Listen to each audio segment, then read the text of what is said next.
Hello guys, good morning. So welcome back to my YouTube channel. This is Autoboy Son. So mayroon tayong ginagawang sasakyan dito, Kia Carens. So pasensya na kayo guys, kaya yung camera natin ay medyo nabaliktad, tagilid. So minumonitor natin dito yung engine at saka check engine. So matapos natin i-check ng computer, lumalabas dito ay mayroong problema sa throttle,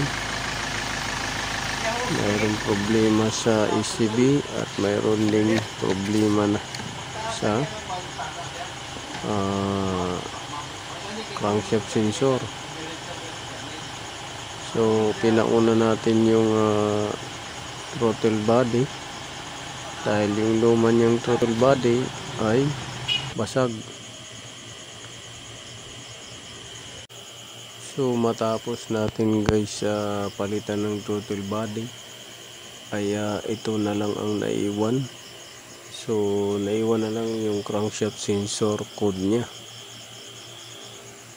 Napalitan na natin ng throttle body dahil positive naman na nakikita natin yung basag. So after natin mapalitan ng throttle body assembly, ECB valve or yung suction control valve, dahil may code yun, ngayon ay pinalitan na rin natin ng crankshaft sensor. So yung ginawa natin dito guys ay iniisa-isa natin yung error code na palitan niya ng mga failure parts para ma-correct natin ng tama yung ginagawa natin guys, kasi hindi naman to gaya ng kasa na pag-isahin natin na papalitan lahat.